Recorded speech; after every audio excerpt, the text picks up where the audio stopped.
Hello दोस्तों, आशा करते हैं आप लोग बहुत अच्छे होंगे। द परफेक्ट स्टडी में आप सभी लोगों का स्वागत है।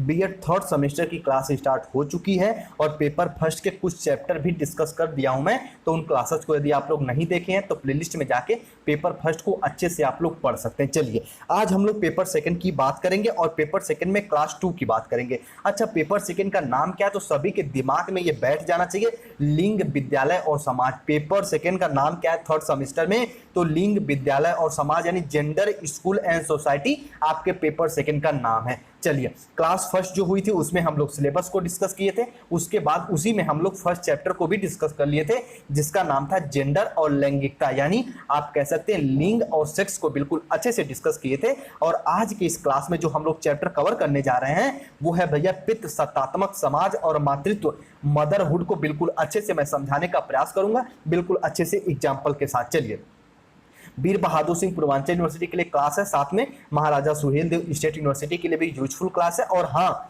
यदि किसी अन्य यूनिवर्सिटी से भी आप बीएड कर रहे हो, द परफेक्ट स्टडी के साथ जुड़े हुए हैं और आपके पेपर का नाम लिंग, विद्यालय और समाज है, तो पूरी क्लास को अच्छे से देख सकते हैं, समझ सकते हैं। मैं आपका एक एक पॉइंट, एक एक कॉन्सेप्ट बिल्ड कर दूंगा ताकि एग्जाम में आप कॉपी अच्छे से लिख पाए। चलिए, आइए चैप्टर को शुरू करते हैं। थोड़ा सा मैं कुछ बातें बता दूं पहले। देखिए, एक बात यह है कि जैसे मैं पहले क्लास लिया करता था तो अभी कुछ सेटअप में कुछ प्रॉब्लम चल रही है, तो थोड़ा सा जैसे पहले क्लास होती थी उसी रूप में क्लासेज हो रही हैं। देख रहे हैं ना, ये सारी चीजें आ गई यहाँ पे, तो मैनेज कर लीजिएगा। थोड़ा बहुत पीछे आवाज वगैरह जाएगी तो मैनेज कर लीजिएगा, जैसे हमेशा मैनेज करते हैं आज भी मैनेज करना। कंटेंट में कोई कमी नहीं होगी। हाँ, वीडियो की क्वालिटी में थोड़ा सा डिफरेंस देखने को मिलेगा, पर हाँ कंटेंट बेहतर प्रोवाइड करूंगा, चीजें समझाने का प्रयास करूंगा। आइए समझाते हैं पितृसत्तात्मक समाज क्या होता है, एक एक पॉइंट को समझाएंगे ताकि आपके मन और दिल और दिमाग में बैठ जाए। जब बात आती है पितृसत्तात्मक, एग्जाम में पूछ देगा भैया पितृसत्तात्मक से आप क्या समझते हैं, तो कह सकते हैं कि भैया समाज की वह व्यवस्था जिसमें पुरुष पुरुष प्रधान होता है, अभिगमक प्रधान नहीं, जिसमें कह सकते हैं कि भैया एक तरीके से घर का मुखिया कौन होता है। अगर पिता होते हैं तो कहेंगे भैया कि वह पितृसत्तात्मक समाज है। ठीक है, जैसे कहते हैं जो मोहनजोदड़ो सभ्यता थी वो मात्र सत्तात्मक थी, यानी महिलाओं के अंदर घर का कंट्रोल होता था। कहने के जैसे आज पुरुष मार्केट वगैरह पुरुष करने जाते हैं झोला लेके, वैसे महिलाएं जाया करती थी, पुरुष घर में काम करते थे। सोचो कितना अच्छा माहौल रहा होगा ना, कि पुरुष घर में रहते थे, महिलाएं बाहर जाती थी, ये ऐसा माना जाता है। लेकिन अभी वर्तमान में पितृसत्तात्मक समाज है, यानी जो पुरुष है वो घर के बाहर रहते हैं और महिलाएं घर का कार्य करती, जो कि एक तरीके से गलत है। लेकिन अब जो चल रहा है पहले हमको पढ़ेंगे, गलत क्या है पहले वो बाद में समझेंगे। ठीक है, चलिए, पितृसत्तात्मक समाज आपको पता चल गया कि भैया जिसमें परिवार का अगर मुखिया पिता है तो हम कहेंगे वो कौन सा समाज है, तो पितृसत्तात्मक समाज है। ठीक है, जिसमें अब कुछ सुधार भी होता चला जा रहा है, लेकिन पितृसत्तात्मक समाज की ये डिफिनेशन है कि भैया पिता के बाद जो पुत्र की संपत्ति हो जाए तो हम कहेंगे कि वह पितृसत्तात्मक समाज है। कहने का मतलब है कि बहन बेटियों को इसमें एक भैया नगण्य रूप माना जाता है, एक तरीके से उनको कोई आधार नहीं दिया जाता है पितृसत्तात्मक समाज में। ठीक है, इतना इसका बेसिक कॉन्सेप्ट आपका बन गया होगा। अब चलिए आगे चीजों को समझते चले, तब कि आपका कॉन्सेप्ट और बिल्ड होगा। देखिए, पितृसत्तात्मकता से तात्पर्य ऐसी व्यवस्था से है जहां पिता की सत्ता पुत्र को प्राप्त होती, यानी कि जो भी पिता की संपत्ति होती है, बताओ कभी वो महिलाओं को मिलती है, कभी बहन बेटियों को मिलती है? नहीं मिलती है। तो भैया किसको मिलती? तो बेटों को मिलती है। तो इसको हम क्या कहेंगे? तो ये पितृसत्तात्मक समाज है। एक तरीके से हम कह सकते हैं कि ये पितृसत्तात्मकता का एक तरीके से बाहुल्य है कि जहां पे पुत्र की संपत्ति, पिता की संपत्ति पुत्र को दी जा रही है, तो वो पितृसत्तात्मक समाज है। इतना बस आपके दिमाग में होना चाहिए। उम्मीद करेंगे इतना से आप बहुत कुछ लिख लेंगे। चलिए, नोट पॉइंट समझिए। पितृसत्तात्मकता में पिता के पश्चात पुत्र के पास अधिकारों का स्थानांतरण होता है, न कि पुत्रियों के पास। यानी पिता के जो भी वैल्यूज रहती हैं, जो भी एक तरीके से उनके मूल्य रहते हैं, जो भी उनके पैसे कौड़ी रहते हैं, सब कुछ किसको मिलता है? तो भैया वो उनके पुत्रों को मिलता है, ना कि उनके पुत्रियों को मिलता है। तो ऐसे समाज को हम क्या कह सकते हैं कि वो कौन सा भैया है? वो पितृसत्तात्मक समाज है। तो यहां से अगर आपके एग्जाम में क्वेश्चन आता है कि भैया पितृसत्तात्मक से आप क्या समझते हैं, तो कह सकते हैं कि पितृसत्तात्मक वह व्यवस्था है जहां पिता की सत्ता पुत्र को प्राप्त होती, न कि पुत्री को प्राप्त होती है। इसको कहीं नोट पॉइंट करके आप लोग लिख लीजिएगा, बिल्कुल आपके दिमाग में ये बात बैठ जानी चाहिए। चलिए, आइए आप पितृसत्तात्मक की कुछ विशेषताओं को हम लोग डिस्कस कर लेते हैं, कुछ इसकी कैरेक्टरिस्टिक्स को समझ लेते हैं। सबसे पहले पुत्र को महत्व। भैया जब नामे से पता चल रहा है कि पितृ सत्तात्मक, तो यानी इसमें जो भी बेटे होते हैं, जो भी लड़के होते हैं, उनको महत्व दिया जाता है, न कि बेटियों को महत्व दिया जाता है। और ये होता है आपका पितृ सत्तात्मक का एक तरीके से विशेषता। ठीक है, चलिए उसके बाद पुरुष प्रधान समाज। अभी ऊपर मैं बताया कि भैया घर का जो भी कंट्रोल रहता है, घर में जो आर्थिक व्यवस्था एक तरीके से संचालन करना रहता है, वो किसके कंट्रोल में रहता है? तो वो पिता के कंट्रोल में रहता है, वो एक तरीके से पुरुष के कंट्रोल में रहता है। इसीलिए इसे हम लोग पुरुष प्रधान समाज भी कहते हैं। देखिए, पितृ सत्तात्मक कहने से अच्छा अगर पुरुष प्रधान कहेंगे तो और अच्छे समझेंगे। ठीक है, तो पुरुष प्रधान पितृ सत्तात्मक का व्यवस्था विशेषता होती है, इसमें पुरुष प्रधान होते हैं। उसके साथ साथ उसके अगला पॉइंट क्या है कि भैया पुरुषों के अधिक विस्तृत होते हैं। पुरुषों के अधिक विस्तृत होते कहने का साफ साफ मतलब है इनके जो भी एक तरीके से गुण है, जो भी इनके अधिकार है, वो अधिक विस्तृत होते हैं। एक तरीके से महिलाओं के अपेक्षाकृत इनको और ज्यादा फ्रीडम मिलती है, ताकि अपने जीवन को यापन करने में महिलाओं को जीवन को संकुचित कर दिया जाता है कुछ लिमिटेड क्षेत्र में। ठीक है, तो ये पितृ सत्तात्मक की विशेषता होती है, जो एक तरीके से गलत है ये सारी चीजें। चलिए, लेकिन अब जो टॉपिक है वो तो पढ़ना ही है। उसके बाद फोर्थ पॉइंट है शक्ति तथा अधिकार का स्थानांतरण पिता से पुत्र की ओर होता है, न कि पुत्री की ओर। यानी जो भी पिता की संपत्ति रहते हैं, जो भी पिता के अधिकार रहते हैं, वो उनके पुत्र को मिलता है, उनके पुत्रियों को नहीं मिलता। और एक तरीके से कह सकते हैं कि पुत्रियों को तो ये माना जाता है पितृ सत्तात्मकता समाज में कि वो पराया धन है, एक दिन वो दूसरे के घर चली जाएंगी, ऐसा माना जाता है। तो जो भी पिता की संपत्ति है, जो भी उनके अधिकार हैं, वो सब पुत्र को प्रदान कर दिए जाते हैं। और यही भैया पितृ सत्तात्मकता की एक तरीके से विशेषता होती है। उसके बाद पितृ सत्तात्मक समाज में निर्णय शक्ति पुरुषों में निहित होती है, यानी पुरुष ही घर के निर्णय ले सकते हैं। बाहर में जो भी आपका एक तरीके से कि चौराहे पे जो कुछ भी मीटिंग वगैरह हो रही है, उसमें जो भी होते हैं भैया निर्णय लेने वाले, वो पुरुष होते हैं, न कि महिलाएं होती हैं। और यही आपका होता है पितृ सत्तात्मक समाज। और इसको अगर एग्जाम में पूछ दे तो एक एक पॉइंट को मेंशन कर दीजिएगा। ठीक है, चलिए आइए, पितृ सत्तात्मकता में विवाह के पश्चात आने वाली स्त्रियां पति और पुत्र, यानी ब्याह के बाद, यानी जो जब शादी हो जाती है तो जो पत्नी घर आती हैं, तो भैया उन पे अधिकार होता उनके पति का। वो अपना खुला जीवन नहीं व्यतीत कर पाती, तो उन पे पति का अधिकार होता है। और पति के बाद जैसे भी उनके पुत्र की प्राप्ति होती है, तो पुरुष घर का एक तरीके से संचालन करने लगता है। तो विवाह के बाद स्त्रियों पर पति और पुत्र तथा अविवाहित बालिकाओं पर उनके पिता और उनके भाई के संरक्षण में वो सब रहती हैं। यानी एक तरीके से विशेषता होती है कि महिलाएं हमेशा संरक्षण में रहती हैं अपने पिता, अपने भाई, अपने पति, अपने पुत्र के। ठीक है, तो इतना पितृ सत्तात्मक के बारे में इतना जानते रहिएगा, इसकी विशेषता को जानते रहिएगा। ठीक है, स्त्री के पास संपत्ति तथा उत्तराधिकार संबंधी अधिकार नहीं होते। फिलहाल अब तो कुछ अधिकार दे भी दिए गए हैं, लेकिन पहले क्या होता था कि भैया स्त्री के पास कोई अधिकार नहीं होता था, सिर्फ उनको गृहिणी जीवन व्यतीत करना पड़ता था। और एक तरीके से हमारे समाज की कुरीतियां थी, ये कोई अच्छाई बात नहीं, कोई इसमें बड़प्पन नहीं है कि किसी समाज के एक अंग को आप दबा के रखो और अपने आप को श्रेष्ठ कहो, ये तो सरासर गलत है। लेकिन अब जो है उसको पढ़ना है कि भैया स्त्री पितृ सत्तात्मक में स्त्रियों के पास कोई संपत्ति नहीं होती, कोई उत्तराधिकार का कोई इनके पास एक तरीके से कोई अधिकार नहीं होता। हाँ, वो अलग बात है, एक दो अपवाद इसमें थे, जैसे रजिया सुल्तान, वो भैया एक तरीके से प्रथम महिला मुस्लिम संचालन बनी कि अपने समाज को चलाई। ठीक है, ये शासक बनी है रजिया सुल्तान, तो वो भी अपने आप में बहुत बड़ी बात है। तो एक दो तब के समाज में एक दो ये लोग अलग थे, लेकिन अधिकतर देखा जाता था तो यही कि जो स्त्रियां थी उनको हमेशा दबाया जाता था पितृ सत्तात्मक समाज में। देखो ध्यान समझना, अगर यहाँ पे दो लोग हैं, अगर दोनों लोग अगर भैया श्रेष्ठता की ओर आगे बढ़ रहे हैं, तो ये तो निश्चित है कि कोई एक व्यक्ति ही बढ़ेगा। तो धीरे धीरे महिलाएं पीछे होती गई, पुरुष आगे होते गए, और जैसे ही पुरुष आगे होते गए, वो अपना वर्चस्व स्थापित कर लिए। और वर्चस्व स्थापित करने के कारण ही हम इस समाज को क्या कहते हैं भैया, पितृ सत्तात्मक समाज। यानी जहां पे पुरुषों का कंट्रोल हो, सब जगह पुरुषों का अधिकार हो, तो हम कहेंगे ये पितृ सत्तात्मक समाज है। ठीक है, चलिए आइए अब थोड़ा सा आगे चलते हैं। पितृ सत्तात्मक समाज एक सहायक है कि बाधक है? ठीक है, यानी जो आपका भैया पितृ सत्तात्मक समाज है, वो सहायक के रूप में उनमें कौन कौन सी पॉइंटें आएंगी, और बाधक है तो उसमें कौन कौन सी पॉइंटें आएंगी। एग्जाम में अगर यहां से क्वेश्चन आता है कि पितृ सत्तात्मक व्यवस्था एक सहायक के रूप में इसकी विवेचना करिए, तो इन पॉइंटों को आप मेंशन कर सकते हैं। ठीक है, चलिए आइए सबसे पहले पितृ सत्तात्मक व्यवस्था के सहायक के रूप में हम लोग समझते हैं। पितृ सत्तात्मक व्यवस्था की एक विशेषता यह है कि इसके द्वारा स्त्रियों के आर्थिक उत्तरदायित्व को बोझ से मुक्ति होती है, वह स्वतंत्रता का अनुभव करती है। देखिए कैसे ये बहका रहे हैं कि पित्त सत्तात्मक एक बता रहे हैं। देखो अगर सहायक है तो ये समझिए पित्त सत्तात्मक की यहाँ एक अच्छाइयों को बता रहे हैं कि भैया इसमें क्या होता है कि हम स्त्रियों को कोई आर्थिक एक तरीके से बोझ नहीं देते और वो स्वतंत्र जीवन व्यतीत कर पाती हैं, ये ऐसा बताया जाता है। देखो क्या होता है, अब कहते हैं ना कि पुरुष हैं वो बाहर जाते कमाने भी, घर का टेंशन भी रहता है कि सबको कैसे पेट पालना है, तो ये टेंशन से महिलाएं मुक्त रहती है पित्त सत्तात्मक में, तो वो अपना जीवन और बेहतर व्यतीत कर पाती है, ऐसा बताया जा रहा है। लेकिन अब इसका बाधक में मैं बताऊंगा तो ये सारी बातें गलत हो जाएंगी वहां पे, ठीक है। चलिए आइए अगले पॉइंट को समझिए। पित्त सत्तात्मक के कारण पुत्रों को जल्दी ही आर्थिक जिम्मेदारियों के निर्वहन हेतु तैयार किया जाता है, वहीं स्त्रियां इसे अलग होकर सामाजिक क्रियाओं में निर्बाध रूप से भाग लेते हैं। यानी जो बेटे होते हैं, जो एक तरीके से बालक होते हैं, वो भैया कि घर के परिवार की जिम्मेदारियां ले लेते हैं।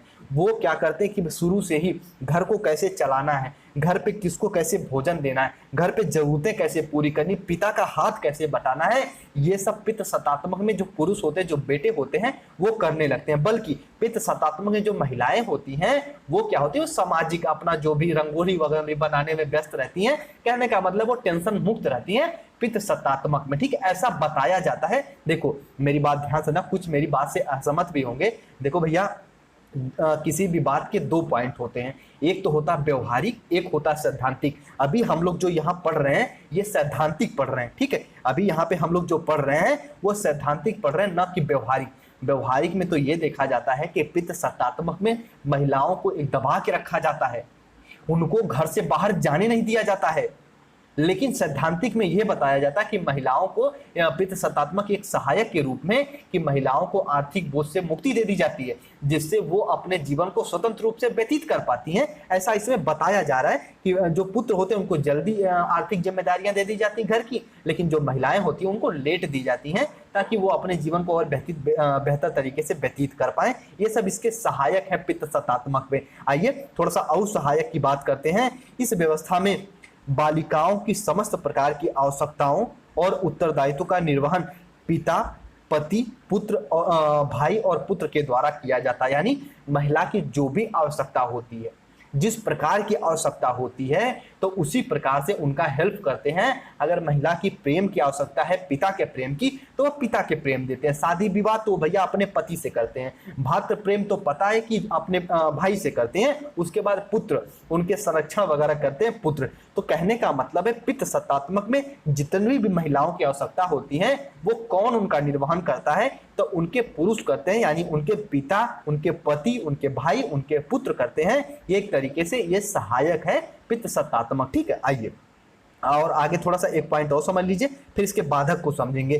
पित्त सत्तात्मक व्यवस्था में बालिकाओं और स्त्रियों को सामाजिक, शारीरिक से बढ़कर मनोवैज्ञानिक सुरक्षा प्रदान की जाती है, जो उनके सामाजिक विकास तथा अंतःक्रिया के हेतु आवश्यक होती है। ये पॉइंट समझिए। देखिए क्या होता है, पुरुष प्रधान अगर कोई समाज है तो उसमें महिलाओं को एक तरीके से जो उनका शोषण हो रहा है, जो उनको कोई गलत निगाह से देख रहा है, जो उनको कोई अभद्र भाषा का प्रयोग कर रहा है, जो उनको कोई परेशान कर रहा है, तो पित्त सत्तात्मक समाज है तो उनके पुरुष, उनके भाई, उनके पिता, उनके बेटे, उनके पति उनकी रक्षा करेंगे, उनको समझाएंगे, उनको बुझाएंगे, ताकि वो समाज में अपना विकास कर पाए और समाज के साथ वो घुल मिल पाए, अंतःक्रिया कर पाए। तो इसके लिए पित्त सत्तात्मक व्यवस्था आवश्यक हो जाती है, ताकि महिलाओं को एक तरीके से हम सुरक्षा दे पाए, शारीरिक, सामाजिक सब रूप से सुरक्षा दे पाए। तो ये पित्त सत्तात्मक एक सहायक के रूप में हम लोग पढ़े अच्छी अच्छी पॉइंटों। चलिए अब पढ़ते हैं हम लोग पित्त सत्तात्मक व्यवस्था की कुछ एक तरीके से गलत बातें जो होती हैं,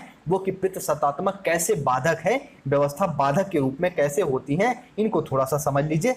पित्त सत्तात्मक व्यवस्था में स्त्रियों के अन्य सामाजिक संगठनों के साथ अंतःक्रिया की स्थापना पृथक पहचान के निर्माण में बाधक, क्योंकि इसमें पुरुषों की प्रधानता होती है। अभी ऊपर बोले कि सर आप तो बोले थे कि भैया हमको खुली छूट दी जाएगी, नहीं, वो तो उसमें एक तरीके से लुभावना था। लेकिन सच्चाई तो यह है कि पित्त सत्तात्मक व्यवस्था एक बाधक है महिलाओं के लिए। इसमें समाज के साथ घुलने नहीं दिया जाएगा, समाज के साथ मिलने नहीं दिया जाएगा, बाहर आपको निकलने नहीं दिया जाएगा। तो ये एक तरीके से बाधक भी है। इसमें पुरुष प्रधान होते हैं तो उन्हीं का एक तरीके से वर्चस्व होता है। ठीक है, पुरुषों की प्रधानता के कारण, आर्थिक विषयों पर उनका नियंत्रण होने के कारण स्त्रियां अपनी रुचि के अनुसार न तो निर्णय ले पाती हैं और न ही आवश्यकता की पूर्ति कर पाती हैं। भैया भारत में मेरा ऐसा मानना है कि भारत में अगर हम कहें कि कम से कम 80% महिलाएं ऐसी हैं जो अपनी इच्छा को मार के जिंदगी जी रही हैं। और कहोगे सर 80% कहने का मतलब है, कहते ना गांधी जी कहते हैं अगर भारत को देखना है तो गांव में जाओ, हैं शहरों में क्या रखा है। ये गांधी जी का भैया कोटेशन है कि अगर गांव को आप भारत को जानना चाहते हैं तो उसके गांव का विजिट करो, गांव को देखो। तो उसी प्रकार अगर महिलाओं की हालत को देखना चाहते हैं तो गांव में जाइए, ना कि शहर की चामक चूमक में, ना कि जाके भुला जाए कि अरे यहाँ पे महिलाएं तो ऐसे जीवन व्यतीत करें, महिलाएं खुशी हैं। नहीं, अगर महिलाओं का सचमुच आप जीवन देखना चाहते हैं तो गांव में जाइए। पूरे जीवन भर शादी करने के बाद एक ही घर में भैया पूरा जीवन व्यतीत कर देती हैं।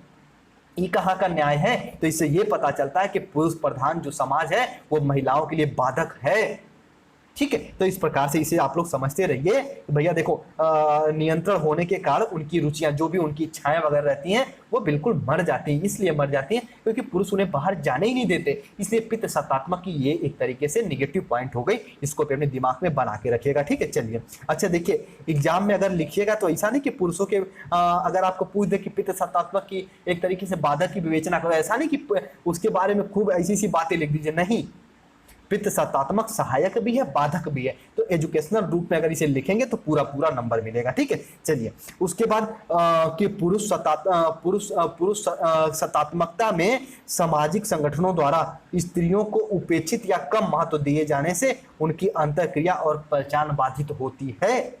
जहां पे एक स्त्री बढ़ चढ़कर किसी के सामने बातचीत कर सकती है, अपना एक तरीके सोशल डेवलपमेंट कर सकती है, लेकिन भैया पुरुष की सत्ता होने के कारण उनको रोक दिया जाता है, उनको बाधित कर दिया जाता है, उनके गुणों को रोक दिया जाता है। और ये पुरुष एक तरीके से पुरुष समाज की ये बाधक है, एक तरीके से निगेटिव पॉइंट होती है। ठीक है, चलो वर्षों से चली आ रही पित्त सत्तात्मक व्यवस्था के कारण स्त्रियों में हीनता की भावना भर गई है और पुरुषों की श्रेष्ठता का भाव, जिसके कारण उनके प्रति समान व्यवहार नहीं किया जाता। ये माना जाता है कि भैया ये तो स्त्री है, ये कुछ नहीं कर पाएगी। लेकिन आज के समय में भैया समय बदल रहा है, अब जो है स्त्रियां बढ़ चढ़ के हिस्सा ले रही हैं। लेकिन ऐसा माना जाता है कि जब बात आती है एक स्त्री की तो लोग यही कहते हैं अरे ये नहीं कर पाएगी, अरे इसको हटा दो, कोई पुरुष को बुलाओ। तो इसी प्रकार से ये होता है कि ये वर्षों से जो पुरुष प्रधान समाज है ये महिलाओं पे एक अपना अधिकार थोपते हुए आ रहा है और कहता है कि भैया तुम कुछ नहीं कर पाओगे, तुम सिर्फ घर में रहो, तुम सिर्फ खाना पीना बनाओ। तो इस तरीके से उनमें हीनता की भावना आ जाती है और ये भैया पित्त सत्तात्मक समाज की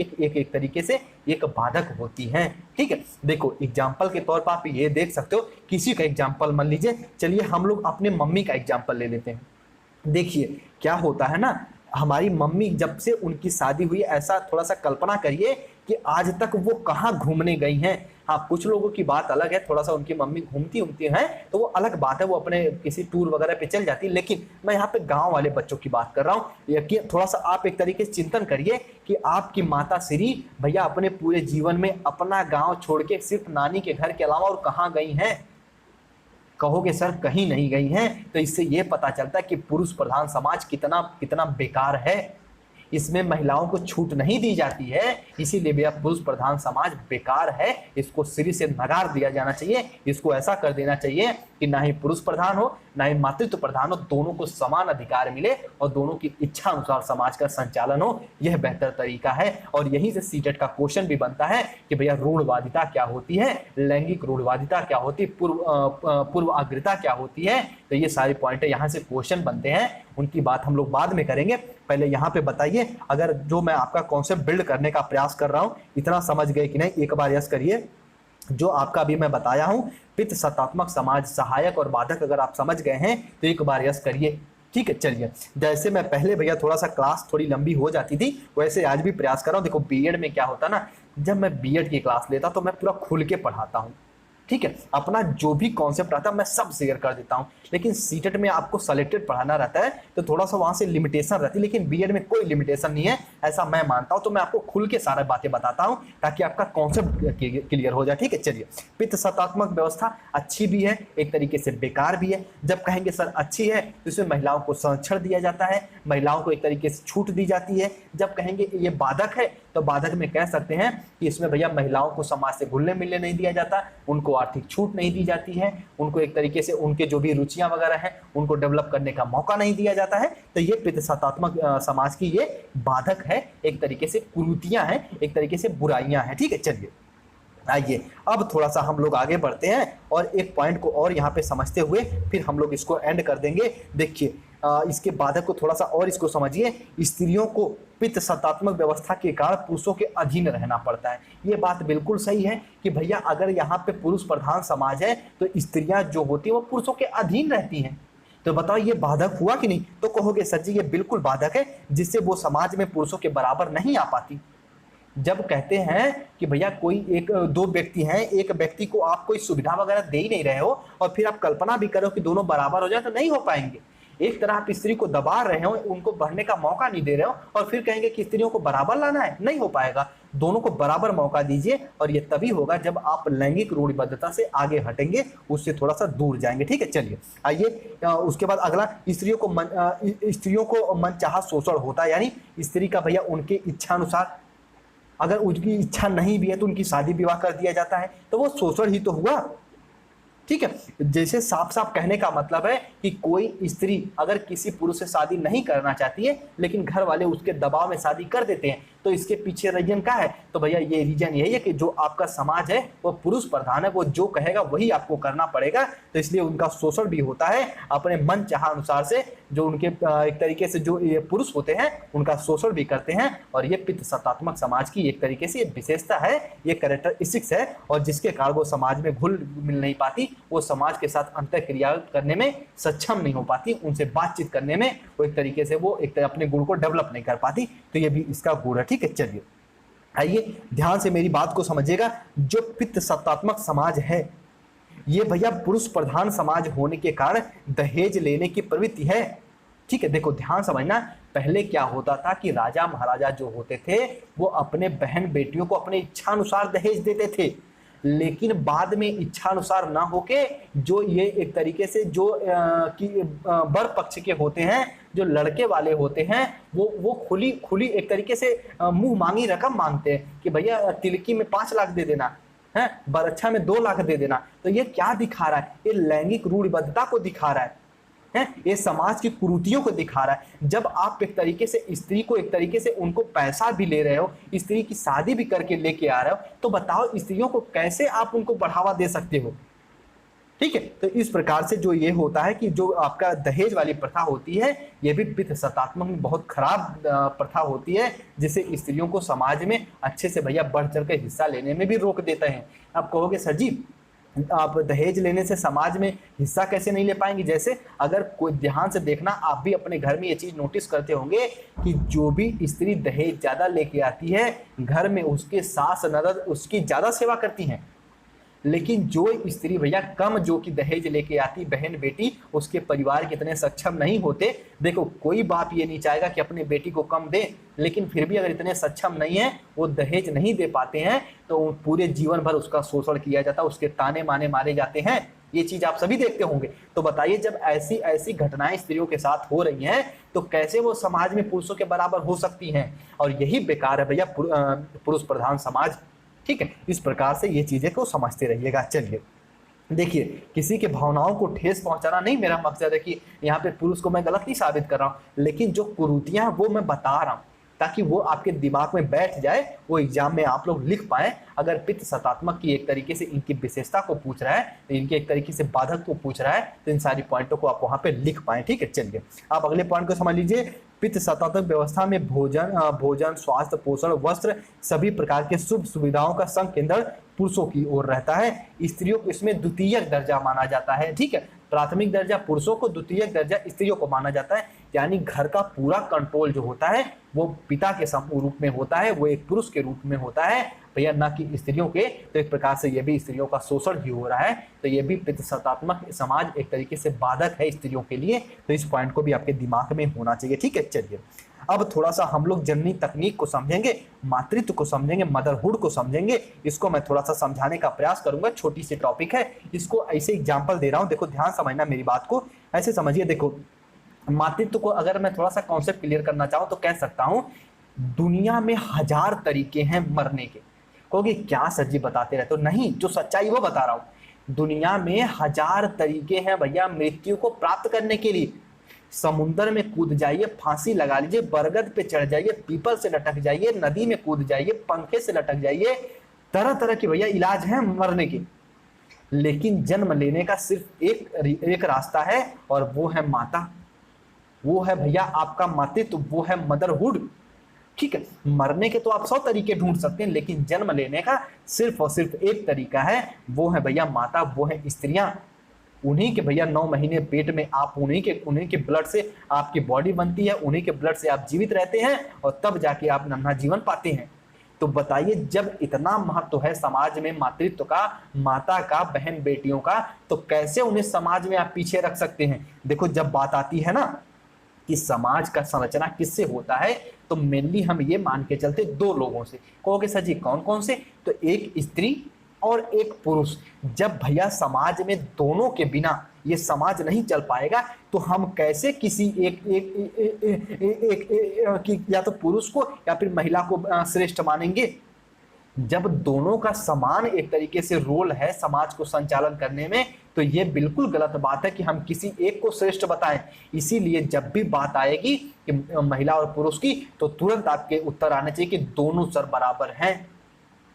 ठीक है, अब ये बात नहीं कि किसी में ज्यादा पावर है, किसी में काम करने की शक्ति ज्यादा है, खेत में काम करने की शक्ति ज्यादा तो वो पुरुष हो गया, नहीं, ये सब बात अलग है। लेकिन यहाँ पे बात समाज की बराबरी की है। तो अगर दोनों समाज में बराबरी रोल निभा रहे हैं, तो दोनों को समान अधिकार मिलना चाहिए, समान संरक्षण मिलना चाहिए। तो इस हिसाब से ये समझिए। तो ये मातृत्व का महत्व हो गया। अभी एक तरीके से एक एग्जाम्पल और मैं आपको बता दूंगा, थोड़ा सा ये एग्जाम्पल जो बच्चे समझने वाले रहेंगे तुरंत समझ जाएंगे। मान लीजिए यहाँ पे एक भैया ये किसान है, ठीक है, यहाँ पे एक भैया ये किसान है, और यहाँ पे ये क्या है भैया, झोपड़ी। तो मेरी बात बहुत ध्यान से समझ लीजिएगा कि किसान जो होते हैं उनको अगर आप कहेंगे पुरुष, जो पुरुष होते हैं वो किसान होते हैं, जो महिलाएं होती हैं वो झोपड़ी होती हैं। कहोगे सर जी कह रहे हो कि पुरुष प्रधान होते हैं, महिलाएं झोपड़ी, क्यों खा रहे हो हमारी खोपड़ी? नहीं, आपकी खोपड़ी नहीं खा रहे हैं, बस एग्जाम्पल दे रहे हैं, थोड़ा सा डेप्थ में चल रहे हैं, इसको समझाने का प्रयास कर रहे हैं। अभी ये जो आपको बताया है ना कि जो आपका पुरुष होते हैं वो किसान होते हैं और महिलाएं होती झोपड़ी। तो कहोगे सर क्यों खाते हो हमारी खोपड़ी? खोपड़ी नहीं खा रहे, बता रहे हैं आपको, बातें बता रहे हैं। ध्यान समझिएगा, एक जो कि किसान होता है, ठीक है, मान लीजिए कोई एक पुरुष है, वो खेत में काम कर रहा है, खेत में काम करते करते करते कोई भैया मान लीजिए गेहूं की फसल उगाया, गेहूं की फसल तो उगा लिया, लेकिन उसको तुरंत बारिश होने लगी, तो बताओ उसकी गेहूं के जो बीज हैं वो खराब हो जाएंगे कि नहीं? कहोगे सर जी हो जाएंगे। तो उसको कहाँ सुरक्षित करेगा? तो अपने झोपड़ी में। तो यानी जो आपकी बीज है भैया वो झोपड़ी में सुरक्षित रहेगी। यानी अगर हम पुरुष को किसान कहें और महिला को हम झोपड़ी कहें, तो कह सकते हैं कि भैया देखो बीज के संरक्षण में दोनों का अधिकार है। पुरुष तो बीज को उगा रहा है, लेकिन उसका संरक्षण कौन कर रहा है? महिला कर रही है, वरना धान का जो भी गेहूं वगैरह है वो नष्ट हो जाएंगे, बारिश में भीग के खराब हो जाएंगे। उसी प्रकार भैया जो पुरुष होते हैं वो तो भैया पुत्र की प्राप्ति में अपना रोल निभाते हैं, लेकिन उनका संरक्षण कौन करता है 9 महीने? तो महिलाएं करती हैं। तो समाज में दोनों बताओ महत्व हुए कि नहीं हुए दोनों का? अगर ये एग्जाम्पल समझ गए तो यस करिए, अगर नहीं समझे हैं तो कोई बात नहीं, एक बार क्लास को और देखना, तब ये झोपड़ी वाला कहानी आप समझ पाएंगे। क्यों मैं पुरुष को झोपड़ी किसान बताया हूँ और महिला को झोपड़ी बताया हूँ, क्योंकि संरक्षण करना भी जरूरी है, उगाना भी जरूरी है। तो इसको अच्छे से समझेंगे तो चीजें समझ जाएंगे। तो यानी समाज में दोनों का इंपॉर्टेंट रोल है। तो आइए अब हम लोग जननी तकनीकी यानी एक तरीके से हम बात करेंगे रिप्रोडक्टिव टेक्नोलॉजी की, बात करेंगे मदरहुड की, कितना इंपॉर्टेंट है हमारे समाज के लिए। ठीक है, देखिए जननी तकनीकी मातृत्व की दृष्टि और महिलाएं अत्यधिक महत्वपूर्ण होती हैं। कहने का मतलब है एक बच्चे को जन्म देने के लिए भैया उसके अनुसार देखा जाए तो महिलाएं जो होती वो महत्वपूर्ण रोल प्ले करती हैं बच्चे को जन्म देने में, सामाजिक निर्माण करने में। ठीक है, चलिए स्त्री तथा दोनों पुरुष के दोनों ही नवीन जीवन के सृजन में महत्वपूर्ण योगदान निभाते हैं। यानी एक जीवन को भैया अगर आधार देना है तो स्त्री पुरुष दोनों उसके लिए जरूरी हैं। ठीक है, लेकिन फिर भी जननी तकनीकी का केंद्र महिलाएं होती हैं। यहाँ बात जब जननी तकनीकी की हो रही है तो यहाँ सिर्फ हम लोग महिलाएं की बात करते हैं कि जो महिलाएं होती हैं भैया वो जननी तकनीकी महत्वपूर्ण होती हैं, क्योंकि वह 9 महीने तक शिशु को अपने गर्भ में रखकर अपने रक्त से नए जीवन को संचालित करती हैं, नए जीवन को आधार देती हैं। इसीलिए जो होता भैया कि महिलाओं का समाज के निर्माण में या व्यक्ति के निर्माण में, बच्चे के निर्माण में महत्वपूर्ण रोल होता है, और यही मातृत्व का एक तरीके से महत्वपूर्ण भूमिका भी होती है। ठीक है, चलिए ये मातृत्व को समझ गए कि मातृत्व क्या होता है, तो हम कह सकते हैं कि बच्चे को नए जीवन देने में मातृत्व का बहुत बड़ी भूमिका होती है। और सिर्फ मातृत्व का ही नहीं, पुरुष का भी एक तरीके से हम कह सकते हैं, पितृपक्ष का भी हम कह सकते हैं कि किसी बच्चे को जन्म देने में महत्वपूर्ण भूमिका होती है। लेकिन जब जननी तकनीकी की बात करेंगे तो सिर्फ यहाँ पे महिलाओं की बात करेंगे कि महिलाओं का भी रोल इंपॉर्टेंट होता है। ठीक है, चलिए अब जननी तकनीकी के अंतर्गत महिलाओं को कुछ अधिकार प्राप्त हैं। यानी एक तरीके से हम कह सकते हैं मातृत्व होने के कारण उनको कुछ अधिकार प्राप्त हैं और कुछ प्राप्त होने भी चाहिए। जैसे सबसे पहले विवाह करने की स्वतंत्रता। देखो क्या होता है ना, कहते हैं ना कि जाने दो, वो एग्जाम्पल नहीं दे सकते प्यार वार वाला यहाँ पे, लेकिन इतना जरूर कहेंगे कि भैया जिससे लड़की मोहब्बत की है उनसे उनकी शादी करा दो तो जीवन भर उससे खुश रहेंगी। हाँ, लेकिन ये सुनिश्चित कर लिया जाए कि जिससे मोहब्बत की है कहीं ऐसा ना हो कि वो सिगरेट पीता हो, वो बीड़ी पीता हो, वो दारू पीता हो। अगर ऐसे से प्यार किए तो ये गलत बात, क्योंकि वो अपना तो भविष्य बेकार करेगा, साथ में वो बहन बेटियों का भी भविष्य बेकार करेगा। तो ऐसे लोगों से ना, लेकिन अगर वो अच्छा व्यक्ति है, उसका जीवन व्यक्तित्व तो अच्छा है, तो भैया उससे उसकी शादी करा दी जाए। ठीक है, तो विवाह करने की स्वतंत्रता भी होनी चाहिए अपने अनुसार, अपने एक तरीके से कि पति की वो एक तरीके से चुनाव कर पाए। ठीक है, तो ये भी जननी तकनीकी के अंदर महिलाओं को अधिकार प्राप्त होते हैं। उसके बाद ध्यान समझना कि संतान को उत्पन्न करने की स्वतंत्रता, उन पर कोई दबाव न दिया जाए। ठीक है, मातृत्व सुख प्राप्त करने की स्वतंत्रता, यानी उनके जो बेटे हैं उनके साथ ही रखे जाए, ना कि उनसे दूर कर लिए जाए। तो ये दोनों पॉइंट इंपॉर्टेंट हो जाती हैं। मनपसंद जीवन साथी चयनित करने की स्वतंत्रता, ये तो ऊपर वाली बात है कि जब ब्याह करने की स्वतंत्रता मिल जाएगी तो वही से ब्याह करेंगी जिसे वो अपने दिल से चाहती होंगी, जैसे मन से चाहती होंगी, वही से शादी विवाह करेंगी। तो अपने भैया जो मनपसंद साथी हैं उनसे चुनाव करने की इन्हें एक तरीके से फ्रीडम मिल जाए। ठीक है, ऐसा फ्रीडम मिल जाए तो आधा तो दूर बीमारी वैसे दूर हो जाएगी लोगों की।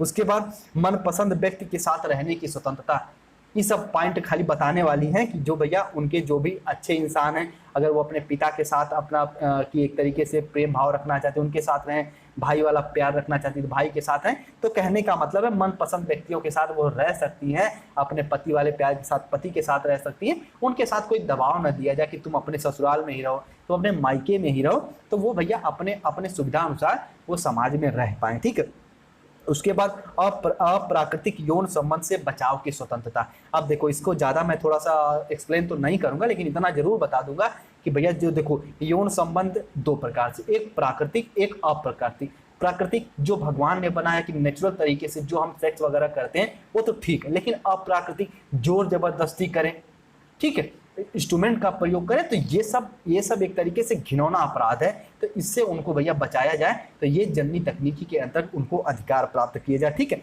गर्भ निरोधक उपायों की स्वतंत्रता। देखो ध्यान समझना, कुछ लोग इसको मानते हैं कि ये भैया नापाक है, कि एक तरीके से अगर हमें पुत्र नहीं भी चाहिए तो हम उसको एक तरीके से उसको नहीं ला सकते। लेकिन अब इतना क्या एक्सप्लेन करना है इसको, लेकिन इतना जानिए कि गर्भ निरोधक उपायों के लिए स्वतंत्रता होना चाहिए। यानी अगर वो बच्चा नहीं चाहती तो उनको आज़ादी दो, पढ़ने लिखने के लिए मौका दो, जब उनकी इच्छा हो भैया तो तब वो बच्चे को कर सकती, बच्चे को जन्म दे सकती। ठीक है, इस प्रकार से उन्हें स्वतंत्रता होनी चाहिए। उसके बाद अगला पॉइंट है, ये जननी तकनीकी के अंतर्गत पढ़ रहे हैं। देखिए इतनी सारी पॉइंटें कोई नहीं डिस्कस करता, लेकिन अगर ये सारी पॉइंटें आपके दिमाग में रहेगा और जननी तकनीकी पूछ दिया तो ये सारी पॉइंटें वहां पे मेंशन कर दीजिएगा। ठीक है, पुत्र हो या पुत्री दोनों को बिना किसी भेदभाव के जन्म करने की स्वतंत्रता, ये तो कोई समझाने की जरूरत ही नहीं है। जितने भी महिलाएं हैं ये बात अच्छे समझती हैं कि भैया हमारे समाज की सबसे 100 नहीं, 200 नहीं, 1000% बुराइयां सबसे बड़ी ये है कि जो महिलाएं होती हैं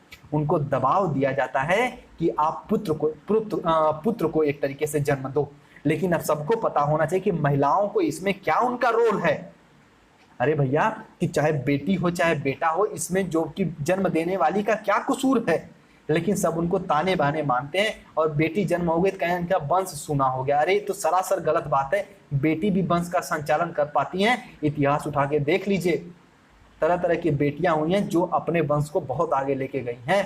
ठीक है, तो इस हिसाब से ये सारी पॉइंटें होना चाहिए, यानी उनमें बिना किसी भेदभाव के उनको जन्म देने की स्वतंत्रता होनी चाहिए, चाहे वो पुत्र को जन्म दे चाहे पुत्री को जन्म दे, इस प्रकार से। ठीक है, जबरदस्ती बनाए जाने वाले यौन संबंधों से बचने की स्वतंत्रता, भले वो पति क्यों ना हो। देखिए अभी हाल फिलहाल में बहुत ऐसी केसें आ रही हैं, बहुत ऐसी घटनाएं सुनने में आ रही हैं कि जो पति हो रहे हैं वही उनसे गलत व्यवहार से, गलत रूप से यौन संबंध कर पा रहे हैं। एक तरीके से अगर हम एक शब्द का प्रयोग करना चाहें तो उनके साथ वो गलत व्यवहार करते हैं एक तरीके से। तो ये भैया यौन संबंध अगर बना रहे हो आप जबरदस्ती, तो उससे आप की महिलाओं को स्वतंत्रता दो। ये जननी तकनीकी के अंतर्गत आना चाहिए, मातृत्व के अंतर्गत आना चाहिए, मातृत्वहुड के अंदर आना चाहिए कि भैया उनके साथ कोई भी जबरदस्ती यौन संबंध ना बना पाए।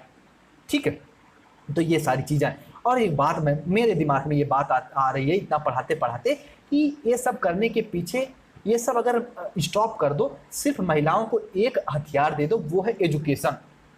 अगर महिलाओं को भैया, अगर आपके घर में बहन बेटी हैं, उनको सिर्फ आप सही दिशा में सही व्यक्तित्व दे दो, सही तरीके से पढ़ने की आज़ादी दे दो, तो ये जो गलत तरीके से यौन अधिकार बना रहे हैं, उनके साथ जोर जबरदस्ती कर रहे हैं, ये उनका मुंह तोड़ जवाब दे पाएंगे।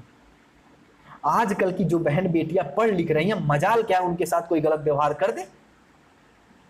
अगर आप उनको भैया थोड़ा सा गलत व्यवहार करोगे, वो दोनों संडील निकाल के दौड़ा लेंगी और तब तक मारेंगी जब तक सॉरी नहीं बोलोगे। ये आजकल की बहन बेटियां और वो बहन बेटियां जो पढ़ी लिखी हैं।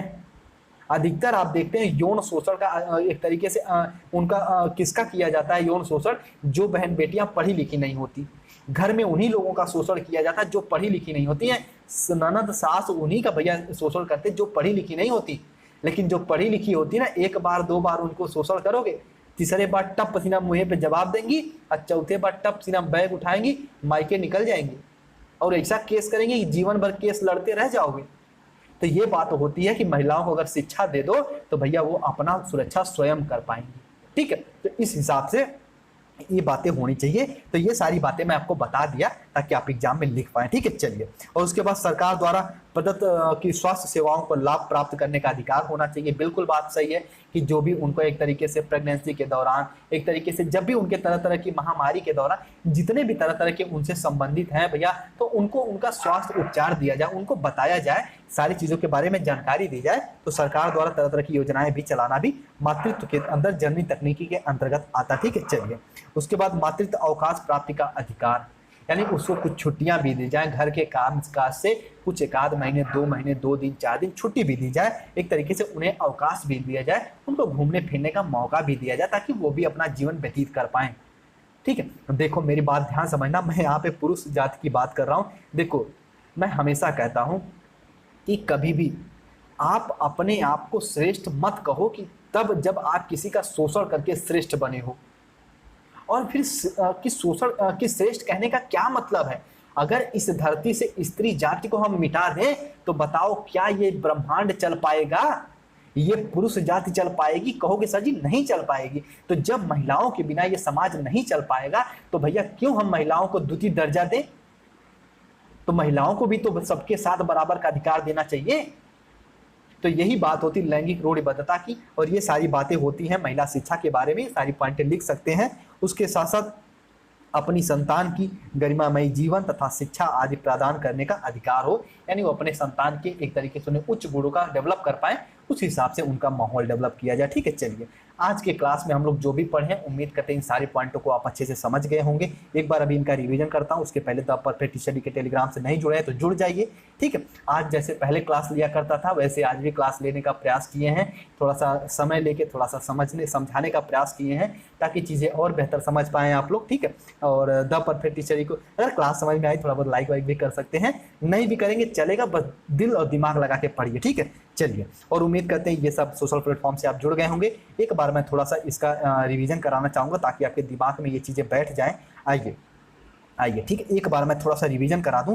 देखो, आज के क्लास में हम लोग बात किए हैं पितृ सत्तात्मक समाज और मातृत्व का। जब बात आएगी पितृ सत्तात्मक, तो हम कह सकते हैं कि भैया वैसी समाज की व्यवस्था जहां पे पुरुष प्रधान हो, ठीक है, जहां पे पुरुष प्रधान हो, ना कि महिलाएं प्रधान हो, ऐसा कह सकते हैं। अब ऐसा नहीं कि मान लीजिए आपके गांव में कोई महिलाएं प्रधान हो, तो वो बात हम लोग नहीं कर रहे हैं। प्रधान कहने का मतलब है वर्चस्व का। महिलाओं को अधिकार नहीं है घूमने फिरने का, महिलाओं को किसी से बातचीत करने का अधिकार नहीं है, महिलाओं को अपनी इच्छा अनुसार कोई रोजगार ज्वाइन करने का सुविधा नहीं है, तो हम कहेंगे ऐसा समाज पितृ सत्तात्मक समाज है। और ऐसे समाज को बिल्कुल गलत बात है कि भैया महिलाओं को हम द्वयम दर्जा माने। नहीं, महिलाओं को भी हम प्रथम दर्जा दें और एक तरीके से पुरुषों के बराबरी उनको भी अधिकार दें। और ये तभी हो सकता है जब महिलाओं को हम शिक्षित करें, ठीक है। देखो, घर घर टॉयलेट बनाने से अच्छा है, हम एग्जाम्पल एक तो दे रहे हैं कि घर घर टॉयलेट बनाने से अच्छा है, शौचालय गृह बनाने से अच्छा है कि सभी व्यक्तियों को घर घर रोजगार दे दो।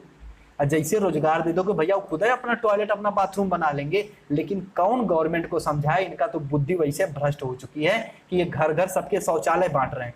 अगर वही घर घर आपकी सबके रोजगार दे देते तो वो खुद ही अपनी सुरक्षा कर लेते, अपने खुद ही शौचालय बनवा लेते, ठीक है। तो ये सारी बातें होती हैं, लेकिन इन सब चीज़ों से ऊपर उठ के हमें एजुकेशनल रूप में पढ़ना है और हम चीज़ें बेहतर तरीके से समझाने का प्रयास किए हैं आप लोगों को कि पितृ सत्तात्मक समाज क्या होता है, जिसमें पुरुष प्रधान होते हैं, और मातृ सत्तात्मक समाज भी हम कह सकते हैं जिसमें घर का कंट्रोल महिलाओं के पास हो। और ऐसा फिलहाल नहीं है, फिलहाल तो भैया पितृ सत्तात्मक समाज है, ठीक है।